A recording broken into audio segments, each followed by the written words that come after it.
L'acciarino.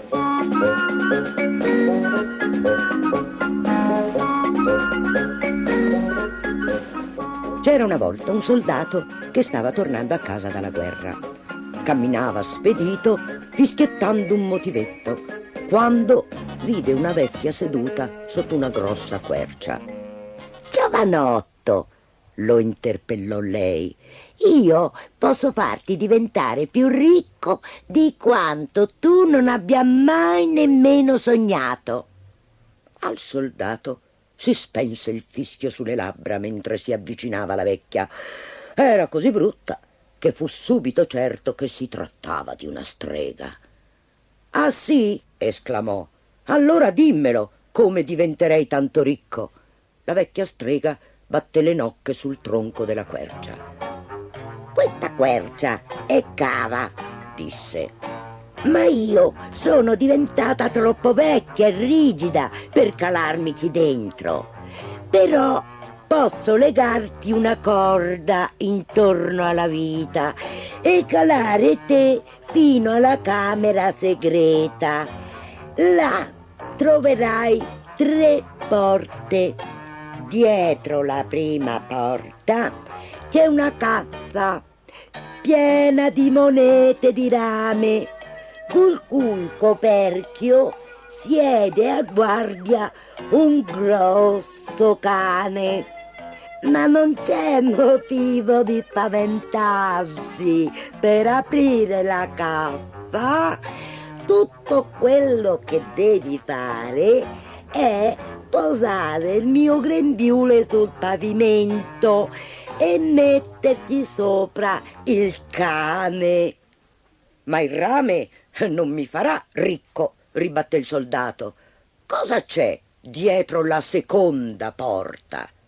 «Dietro la seconda porta c'è una cassa piena di monete d'argento e custodita da un cane ancora più grosso seduto sul coperchio. Ma non temere, metti il cane sul grembiule e potrai prenderti l'argento». «E dietro la terza porta?» «Dietro la terza porta c'è una cassa piena di monete d'oro, guardata a vista da un terzo cane». «È quella che voglio!» esclamò il soldato legandosi la corda intorno alla vita e balzando sul ramo più basso dell'albero. «Immagino che vorrai dividere il tesoro con me, non è così, vecchia?» «No, giovanotto, lo puoi tenere tutto per te», rispose la strega. «L'unica cosa che voglio è il mio acciarino. L'ho dimenticato laggiù l'ultima volta che ci sono stata. Ehi, non dimenticarti di prendere il mio grembiule, altrimenti i cani ti morderanno. E quando avrai finito, rimetti ogni cane sopra la sua cassa». Il soldato si calò nell'oscura cavità dell'albero, giù, giù, sempre più giù, finché all'improvviso i suoi piedi toccarono terra. Rimase un momento stordito e poi si rese conto di trovarsi in un antro enorme con 3 porte. Lentamente aprì la prima porta e proprio come aveva detto la strega c'era una cassa con un cane sopra.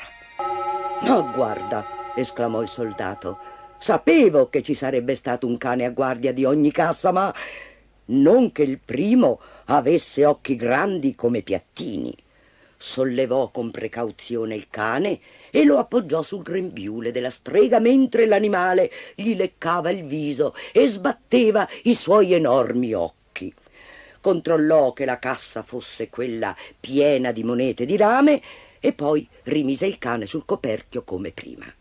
Ora era pronto per aprire la seconda porta.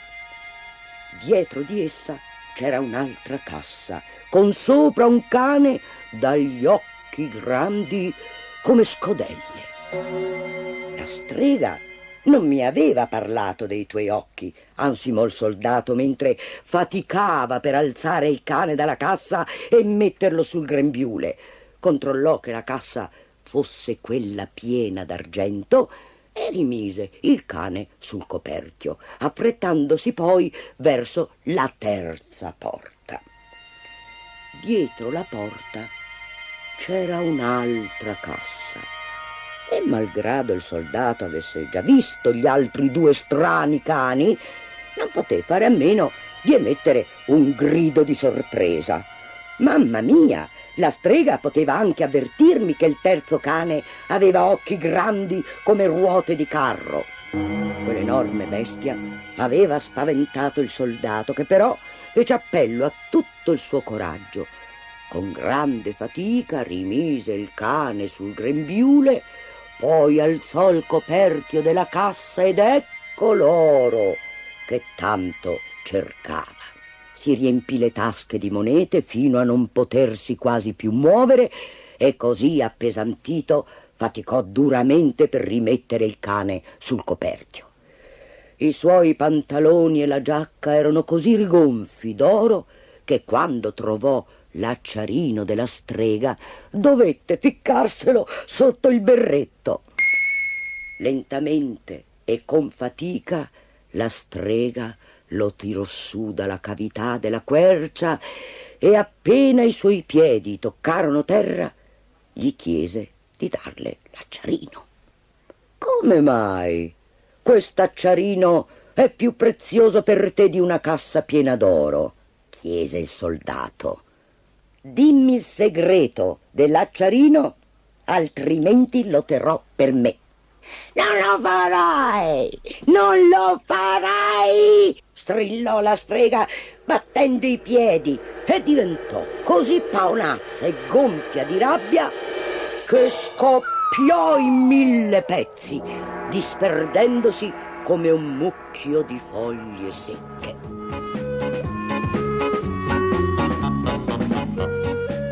Quando il soldato arrivò in città, aveva già dimenticato la strega e il suo stupido acciarino. Gli importava solo di andare a spendere il suo oro. Da un momento all'altro era diventato l'uomo più ricco della città. Poteva comprare di tutto: case, vestiti, cavalli, cibo.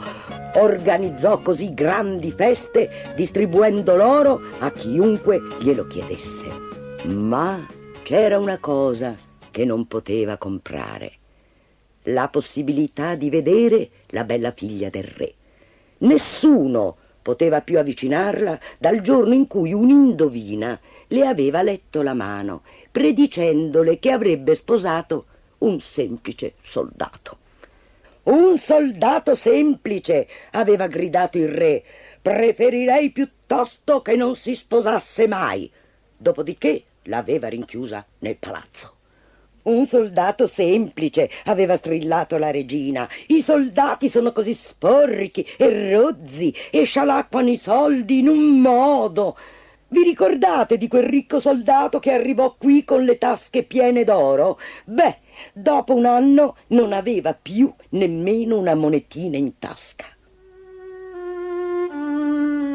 Era vero.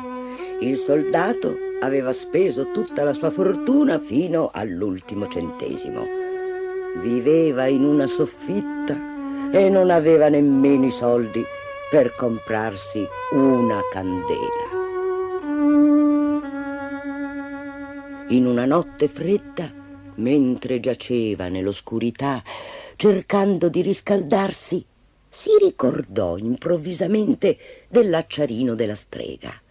Poteva usarlo per accendere una manciata di paglia e riscaldarsi le mani. Ecco, l'acciarino era ancora nella tasca della sua vecchia uniforme. Lo prese, lo strofinò e ne scaturirono delle pallide scintille. E là, ammiccando nel buio, comparve il cane dagli occhi grandi come piattini. «Ehi, amico!» esclamò il soldato. «Tempo fa ho storto il naso davanti al tuo tesoro di monete di rame. Magari ne avessi ora almeno una di quelle monetine per comprare una candela». Il cane, con gli occhi grandi come piattini, gli dette una leccata e balzò via. Pochi minuti dopo tornò, trascinando la cassa piena di monete di rame. Il soldato strofinò di nuovo l'acciarino e apparve il secondo cane, quello i cui occhi erano grandi come scodelle. In breve sparì e riportò la cassa piena di monete d'argento. Quando il terzo cane apparve obbedendo al richiamo dell'acciarino, non riuscì ad entrare nella misera soffitta, tanto grande era la sua mole. Rimase fuori, nella strada, scrutando attraverso i vetri con i suoi occhi grossi come ruote di carro. «Voi tre cani mi avete reso ricco di nuovo», disse il soldato. «Potete anche farmi felice? Muoio dal desiderio di dare uno sguardo alla bella principessa».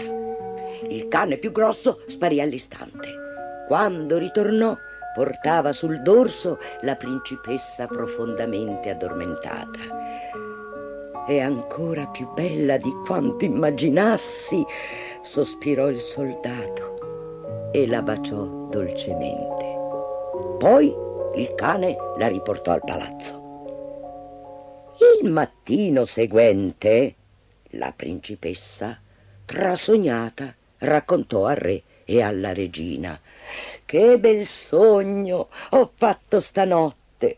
Ho sognato di essere portata attraverso la città da un cane enorme e poi di essere stata baciata da un bel soldato». «Un soldato!» gridò il re. «Un soldato!» strillò la regina. «Spero proprio che si sia trattato di un sogno». Ma per esserne completamente sicura, la regina fece un sacchetto, lo riempì di farina bianca e praticò un buchino sul fondo.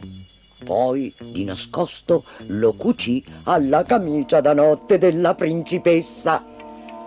Quella notte il cane tornò a prendere la principessa e non si accorse, mentre correva per le strade, che un rivolo di farina usciva da sotto la camicia di seta. Il mattino seguente il re e la regina poterono seguire la traccia che li portò dritti dritti alla soffitta del soldato.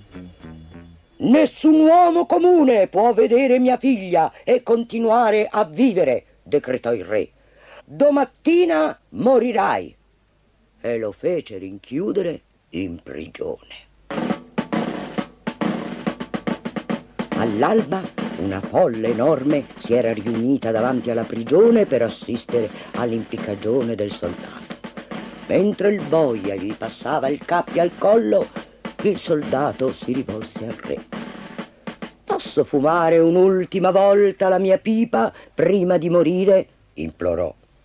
Il re acconsentì alla supplica e il soldato tirò fuori l'acciarino e lo strofinò. Una volta, 2 volte, 3 volte. «Salvatemi, miei cani fedeli! Salvatemi!» Tutti rimasero pietrificati dalla sorpresa quando 3 straordinari cani balzarono a fianco del soldato. Uno aveva gli occhi grandi come piattini, il secondo aveva gli occhi grandi come scodelle e gli occhi del terzo erano grandi come ruote di carro. Tutti e 3 si slanciarono sul re e sulla regina e li scaraventarono per aria. Volarono tanto in alto da non poter più venir giù. E la folla pregò il soldato di diventare il loro re e di sposare la principessa. L'indovina l'aveva detto che la principessa avrebbe sposato un semplice soldato, e così sarà, disse lui. Invitò tutta la popolazione a un grande banchetto dove i 3 cani furono gli ospiti d'onore. E quando i 3 cani videro il meraviglioso festino imbandito sulle tavole del palazzo, i loro occhi diventarono ancora più grandi.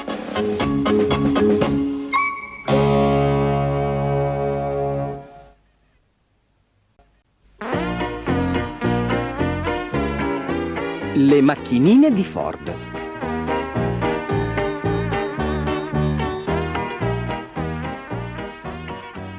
Ford fu felicissimo quando vide che l'uccello nero depositava Baby in giardino. «Ma dove sono tutte le altre?» chiese. «Cos'è successo?» «Siamo state rapite da 2 orchetti che ci hanno schiaffato in un sacco portandoci nel bosco e ora vogliono mangiarci le ruote e chissà che altro!» «Presto, mostrami la strada!» disse Ford prendendo Baby in braccio. «Seguitemi!» gracchiò l'uccello nero e si diressero verso il bosco. Stava già annottando quando arrivarono alla catapecchia dei mostriciattoli. Ford e Baby sbirciarono da un sudicio finestrino. Gli ingordi orchetti avevano già strappato tutte le ruote e le stavano facendo sciogliere per mangiarsele. Ford era furibondo e irruppe nella baracca. Ci fu una lotta tremenda tra Ford e i 2 mostriciattoli, con pugni, calci, spintoni, morsi e strilli. Ma Ford era grande e grosso e la baracca cadente all'improvviso crollò, travolgendo tutti sotto macerie di legno e di metallo. Nella gabbia che rinchiudeva le macchinine si era aperta una breccia, così tutte poterono scivolare fuori. Quando videro che Ford era a terra svenuto, cercarono di aiutarlo. «Dobbiamo portarlo a casa», disse Minnie con decisione. «Ma come?» «Se ci mettiamo tutte sotto di lui riusciamo a trasportarlo», suggerì Grinta. «Siamo tanti e ce la faremo». «Buona idea», disse Vivi. Una per volta tutte le macchinine si infilarono sotto Ford, formando come un tappeto sotto il suo corpo. 1, 2, 3, avanti! Gridò Razzo e la strana processione si mosse lentamente dalla baracca. Stavano sudando e ansimando da un bel po' quando all'improvviso Baby si fermò. «Un momento», disse. «Non so bene quale sia la strada da qui in avanti». «Niente paura, vi mostrerò io il cammino». Era la voce amica dell'uccello nero. «Bene, allora andiamo!» esclamò Razzo e si rimisero in moto attraverso i boschi. «Mi fa male una ruota», si lamentò Minnie. «Anche a me!» «E anche a me!» «Ascoltatemi bene! Voi!» rombò Razzo. «Continuate a girare!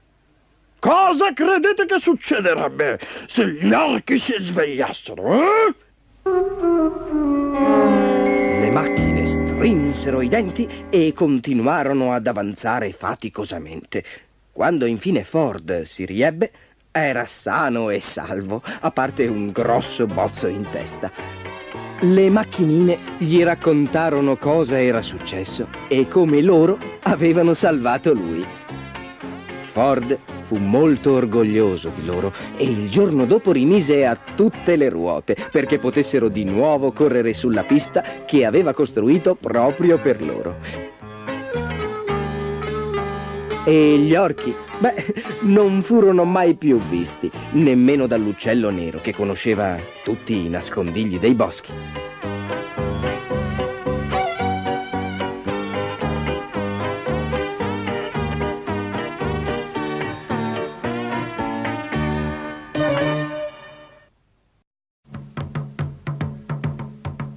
La ragazza guerriera.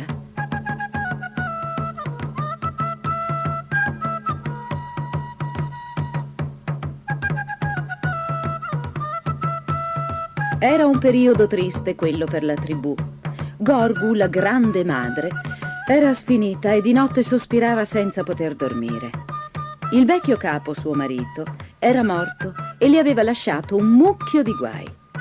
Avevano avuto 13 figli e dopo la morte di lui, ognuno di loro voleva diventare il capo. Gorgu sospirò di nuovo al pensiero dei suoi litigiosi figli. Tutti gli auspici, gli ossi gettati dallo stregone, la posizione della luna e delle stelle la notte in cui morì il re, il ruggito del leone e il canto degli uccelli. Tutti questi segni indicavano che Jabula, il più giovane dei figli, doveva diventare il nuovo capo. Ma i suoi fratelli, invidiosi di questo giovane bello e saggio, rifiutavano di credere ai segni o di ascoltare gli anziani. Esasperati dalla rabbia, avevano rapito Jabula ed erano fuggiti con lui sulle colline. Gorgu sospirò nuovamente. I suoi 12 figli si rifiutavano di tornare al villaggio e si erano rifugiati in una grotta con l'intenzione di lasciar morire di fame Jabula. Nessun uomo osava sfidarli, perché essi erano i principi della tribù e dei temibili guerrieri. Mentre giaceva sveglia, tormentata dalle sue pene, Gorgu udì un leggero rumore di passi nella sua capanna. «Chi è?» chiese. «Grande madre, non temere, sono io, Tombi». Tombi era una bellissima e slanciata ragazza che amava teneramente Jabula. «Ascoltami, Gorgu», disse. «Io voglio che Jabula torni a casa. Sono stanca della tristezza che regna in questa tribù, sono stanca della siccità. Hai notato, Gorgu, che da quando il vecchio capo è morto, la pioggia ha smesso di cadere. Ho udito gli uccelli dire alle nuvole di tenersi lontane finché Jabula non sia diventato il nostro capo. Dunque, figlia mia, tu sei stanca di tutto questo. Anch'io, sai. Ma cosa pensi che possiamo fare?» «Ho un piano, Gorgu. Non posso ancora rivelarlo, ma ho bisogno della tua benedizione». La vecchia donna sorrise. «Conserva pure il tuo segreto. Ed eccoti la mia benedizione, figliola. Ora vai. Ho bisogno di dormire». Ma Gorgu non credeva che Tombi avesse un piano. Era solo una ragazza e non avrebbe potuto far niente per Jabula. Tombi, invece, era una ragazza coraggiosa e intelligente che discendeva da un'antica dinastia di guerrieri. Aveva una grande influenza su tutte le altre ragazze e ora le incitava all'azione. Subito dopo che Jabula era stato rapito dai suoi fratelli, Tombi aveva preparato un piano per liberarlo. Ora scivolò di capanna in capanna, svegliando le sue amiche. In un baleno le ragazze si riunirono dietro il recinto del bestiame e, ridacchiando alla luce della luna, cominciarono a travestirsi. Si dipinsero strani disegni sulle braccia e sulle gambe. Si misero dei gonnellini fatti di piume rigide e appuntite, poi si mossero carponi veloci e silenziose, seguendo Tombi attraverso l'erba folta in direzione delle colline. Finalmente arrivarono nelle vicinanze della grotta in cui Jabula veniva lasciato morire di fame dai suoi 12 fratelli. Le ragazze formarono un circolo davanti all'entrata, con Tombi nel mezzo. La notte trascolorava nella grigia foschia dell'alba. All'improvviso, uno stridio da ghiacciare il sangue svegliò i 12 fratelli che subito afferrarono le loro lance.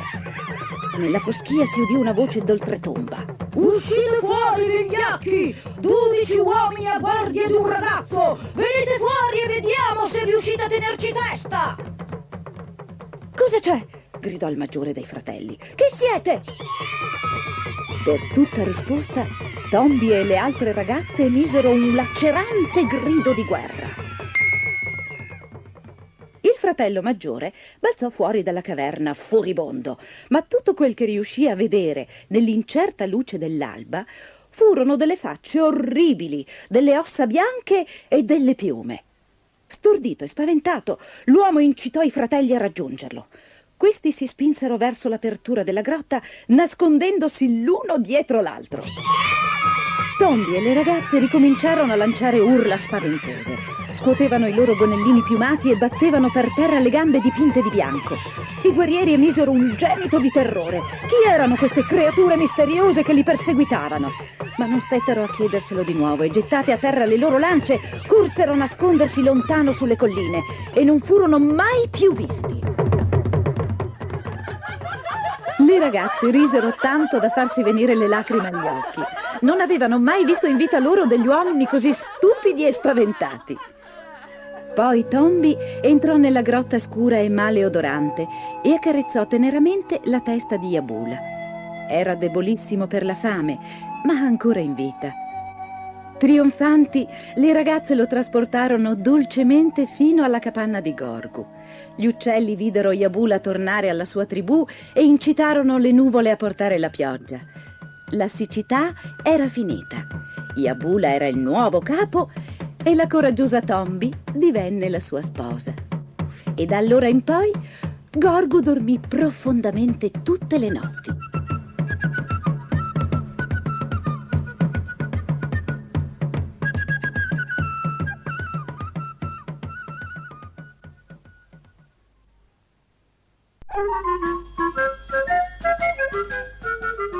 Pinocchio, il campo dei miracoli.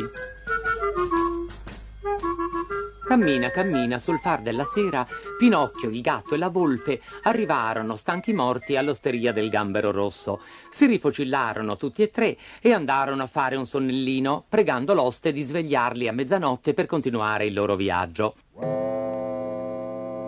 Pinocchio fu svegliato dall'oste mentre sognava un campo pieno di zecchini d'oro tintinnanti.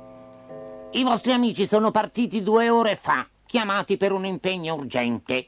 Vi han lasciato l'onore di pagare la cena e vi aspettano domattina al campo dei miracoli. Pinocchio pagò e ripartì. Camminava a tentoni perché fuori c'era un buio pesto. Alcuni uccellacci notturni vennero a sbattergli contro. Pinocchio sobbalzò. «Chi va là? Chi va là? Chi va là?» ripeteva l'eco delle colline. Fatti alcuni passi tremanti, Pinocchio udì una vocina. «Sono l'ombra del grillo parlante. Torna indietro. Ascolta il mio consiglio. Porta gli zecchini al tuo povero babbo, che si dispera per te. Domani il mio babbo sarà ricco, avrà 2000 zecchini. Non ti fidare di certe promesse. L'ora è tarda. Voglio andare avanti. La notte è scura. Voglio andare avanti. Pinocchio proseguì, incurante di quei preziosi consigli. A un tratto si mise a correre perché gli parve di sentire un fruscio alle sue spalle. Nel buio lo inseguivano 2 figure nere imbacuccate in 2 sacchi da carbone. Ho la borsa, ho la vita! Gridò la figura più alta. Ho la vita! Fece eco l'altra. Pinocchio fece appena in tempo a nascondere le monete sotto la lingua, che si sentì agguantare per le braccia. Non potendo parlare, il burattino cercò di far capire a gesti che non aveva un soldo. Fuori denario, sei morto! Marta! E dopo di te ammazzeremo anche tuo padre! Tua madre! No, no, il mio povero babbo no! Nel gridare così gli zecchini gli tintinarono in bocca. I 2 furfanti cercarono inutilmente di aprirgli la bocca con un coltello. Pinocchio, lesto come un lampo, azzannò la mano di uno di loro e fuggì via perdifiato, gli assassini dietro. Dopo un lungo inseguimento, Pinocchio, vistosi perso, si arrampicò su di un pino. Gli assassini tentarono di arrampicarsi anche loro, ma giunti a metà ruzzolarono giù di nuovo. Non per questo si dettero per vinti. Poco dopo, infatti, diedero fuoco all'albero. Pinocchio spiccò un bel salto e via a correre di nuovo tra campi e vigneti, e gli assassini sempre dietro, senza stancarsi. Il burattino stava perdendosi d'animo quando vide tra gli alberi biancheggiare una casina candida come la neve. Allora riprese la corsa e dopo un po' giunse trafelato davanti alla soglia della casina e bussò. Nessuno rispose. Bussò e chiamò e bussò ancora e finalmente apparve alla finestra una fanciulla dai capelli turchini. «Aprimi per carità! Sono inseguito dagli assassini!» ma non poté finire la parola perché si sentì afferrare per il collo. Vuoi aprirla la bocca, sì o no? Sì o no? Lascia fare che questa volta te la faremo per noi. Per noi! E il povero Pinocchio finì addirittura impiccato a una grossa quercia. I due assassini però aspettarono invano che esalasse l'ultimo respiro. Il burattino, dopo 3 ore, aveva ancora gli occhi aperti e la bocca chiusa. Torniamo domani. Speriamo che ci farai la cortesia di farti trovare belle morte con la bocca spalancata. Spalancata!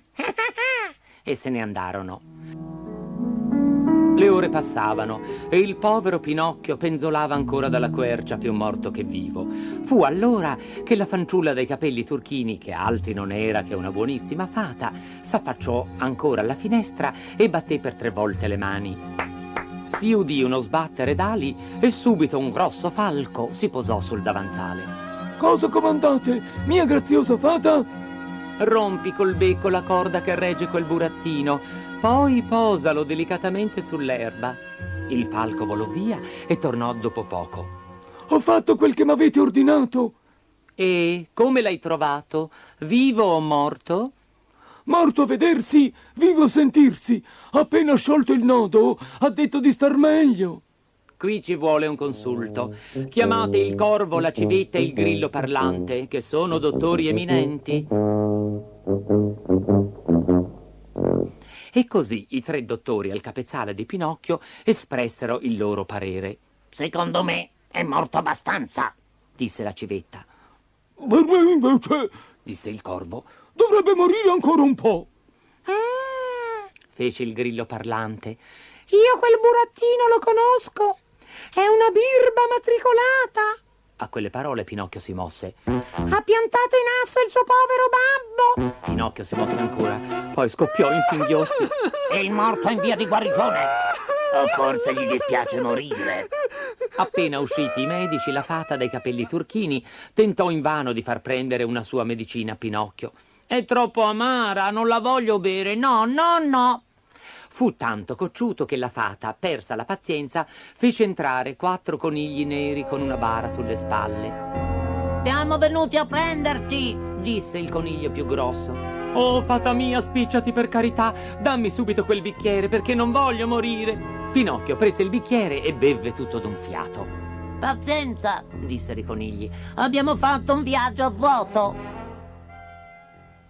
Pinocchio guarì in un baleno e tornò di nuovo vispo e scattante come un galletto. La fata lo chiamò. Vieni qui, Pinocchio, raccontami cosa ti è successo.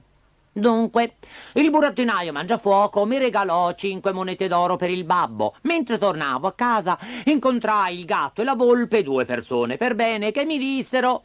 Pinocchio raccontò in modo abbastanza confuso tutte le sue avventure. E le monete d'oro dove le hai messe? Le ho perdute, rispose Pinocchio, che invece le aveva in tasca. Appena detta la bugia, il suo naso si allungò. E dove le hai perdute? Nel bosco qui vicino. Il naso di Pinocchio seguitò a crescere. Se è così, dirò ai miei amici uccelli di cercarle. Prima o poi le troveranno. Ah, fece Pinocchio confuso. Ora ricordo, non ho perso le monete, le ho inghiottite senza accorgermene mentre bevevo la medicina.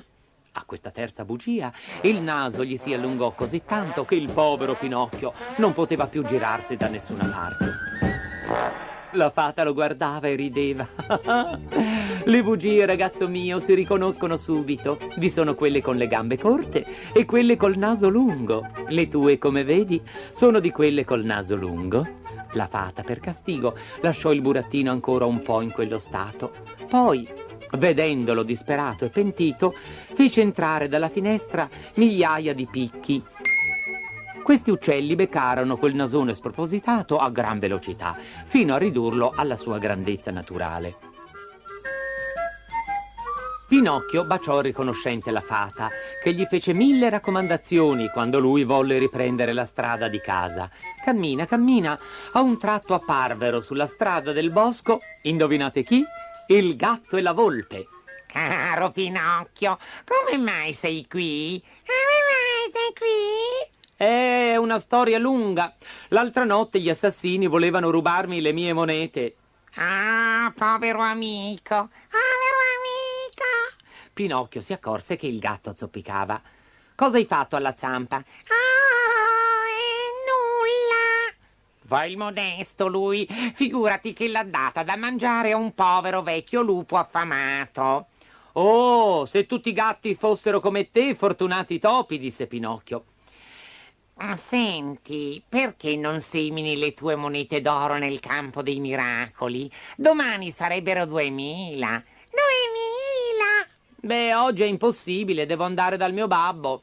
Su, non vorrai perdere questa occasione. Vieni con noi. Pinocchio esitò. Pensava alla fata, a Geppetto, al grillo parlante. Alla fine prevalse la sua sventatezza. Andiamo pure, vengo con voi. Cammina, cammina. Arrivarono a un paese chiamato Acchiappacitrulli, pieno di accattoni e vecchi malandati. Il campo dei miracoli è qui a 2 passi. Appena fuori dalle mura, si fermarono in un campo solitario. Eccoci qui. Ora scava una buca e mettici le tue monete d'oro. Bravo, così. Ricoprila e innaffiala per bene. Ora possiamo andar via. Tra mezz'ora troverai una pianta piena di monete d'oro. Sarai ricco, sfondato. Arrivederci. Il burattino ringraziò 1000 volte il gatto e la volpe e se ne andò in paese aspettando l'ora di tornare al campo dei miracoli. Dopo aver sognato di diventare un gran signore, di avere un bel palazzo, 1000 cavalli e una cantina piena di rosolio, di canditi e di torte, Pinocchio, col cuore che gli batteva forte, ritornò tutto tremante al campo dei miracoli. Con sua gran sorpresa lo trovò deserto. Di piante d'oro, nemmeno l'ombra. Fece qualche passo e si chinò dove aveva sotterrato le monete. Frugò affannosamente con le mani, ma non trovò nulla. Nulla di nulla. In quel mentre udì fischiare negli orecchi una gran risata. Alzò lo sguardo e vide sopra un albero un grosso pappagallo che si sbellicava dalle risa. «Cos'hai da ridere?» chiese Pinocchio stizzito. Rido di quei citrulli che credono che i denari si possano seminare come le zucche. Parli forse di me?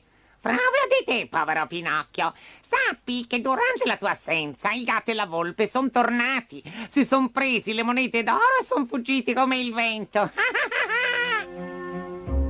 Pinocchio, preso dalla disperazione, tornò di corsa in paese per denunciare subito il furto. In tribunale lo accolse un giudice con la parrucca bianca, che lo ascoltò con molta benignità.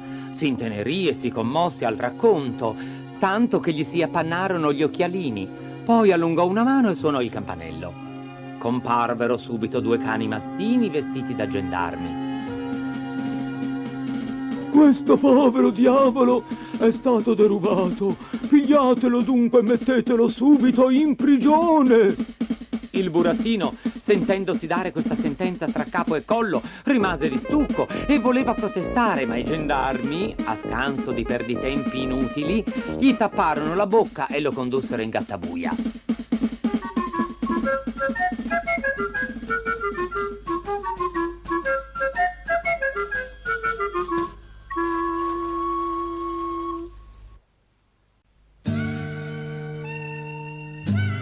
Tre chiazze spelacchiate. Martino aveva invitato me e tutti gli altri amici alla sua festa di compleanno. La mamma allora mi disse: ti taglierò i capelli così sarai più carino per la festa.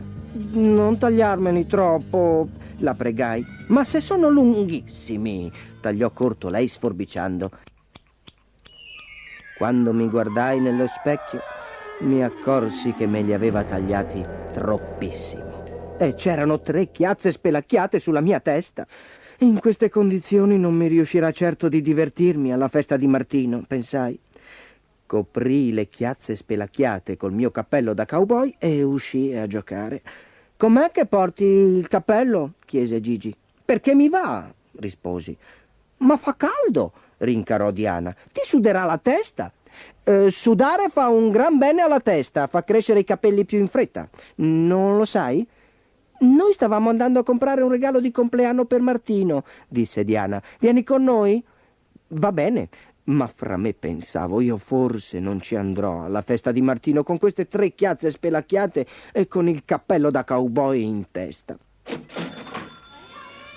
Nel negozio c'erano tutti i miei amici che compravano regali per Martino. Come mai quello lì porta il cappello da cowboy? Chiese l'uomo dietro il banco. Lo fa per sudare, rispose Diana. Il sudore fa crescere i capelli più in fretta, dissero Gigi e Diana insieme. Pensai che avevo proprio dei buoni amici, sempre con la parola pronta.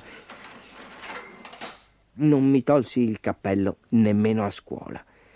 Ma perché non ti togli il cappello? Chiese la maestra. Non posso, risposi. Devo coprire le chiazze spelacchiate, soggiunsi fra me. Non mi tolsi il cappello nemmeno a tavola.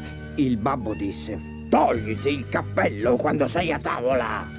Papà ha una grande pelata. Gliela guardai e capii che non avrei potuto spiegare proprio a lui che mi vergognavo delle mie 3 chiazze spelacchiate. Dopo cena andai in camera mia, chiusi la porta a chiave e mi guardai allo specchio per vedere se mi erano cresciuti i capelli. Non erano ricresciuti affatto.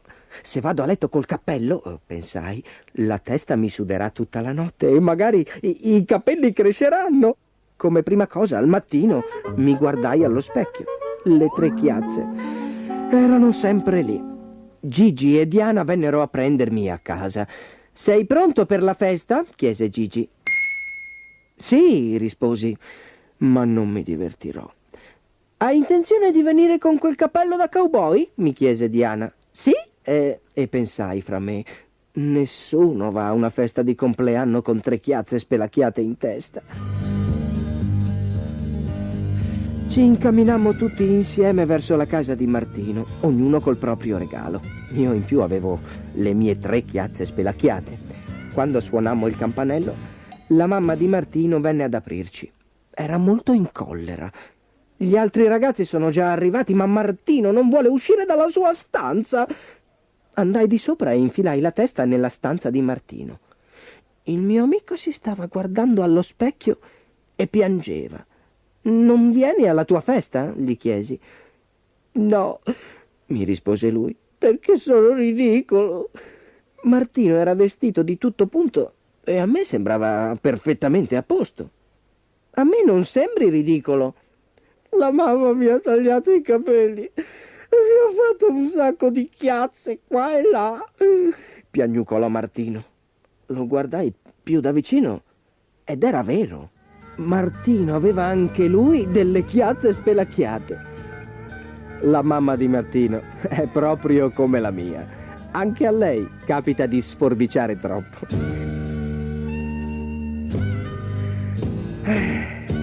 Con un sospiro di sollievo mi tolsi il cappello da cowboy e mostrai a Martino le mie chiazze spelacchiate. Tanti auguri, Martino, gli dissi, e scoppiammo in una risata.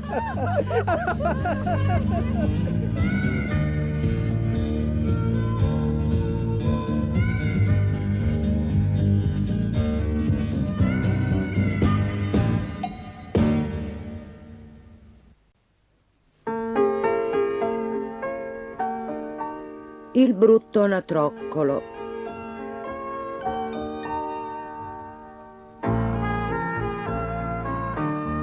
Era primavera avanzata e il sole splendeva caldo sull'anatra marrone vicino allo stagno della fattoria. Ma lei non si muoveva. Sedeva sul suo nido aspettando pazientemente che le uova si schiudessero. Tic-tac, cric, crac. Un bell'anatroccolino fece capolino dall'uovo e a mezzogiorno 5 anatroccoli lanuginosi pigolavano intorno alle zampe della madre. Ma il 6° uovo, che era anche il più grande, non si era ancora aperto. È molto grosso, pensò mamma anatra. È per questo che ci mette più tempo degli altri ad aprirsi. Ad un tratto, con un enorme crack, l'uovo si spaccò in due e rovesciò fuori una matassa di piume arruffate e becco e zampe, grande quasi come la madre stessa. Tu non puoi essere uno dei miei, starnazzò lei fissando il brutto anatroccolo. Anche i fratelli e le sorelle accorsero stupiti. Tu non sei uno di noi, dissero, e si misero a ridere delle sue grosse zampe palmate. Il padre arrivò sguazzando dallo stagno verso la sua nuova nidiata di pulcini. Povera me, esclamò la madre cercando di nascondere il sesto anatroccolo dietro di sé. Cosa dirà lui quando ti vedrà? Il maschio guardò estasiato i suoi piccoli, sbattendo le ali con orgoglio. Brava! Mi hai dato proprio una bella famiglia. Ma corpo di Bacco, quello non è uno dei miei.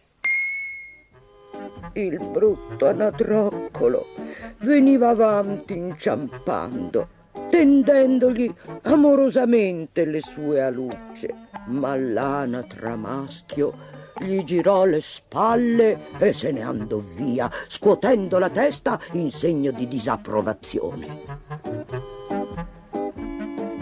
La madre abbracciò con l'ala il brutto anatroccolo per consolarlo, ma non poteva fare a meno di pensare che le sarebbe piaciuto che fosse un po' più grazioso.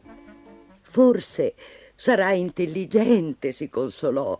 Dopotutto la tua testa è bella grossa.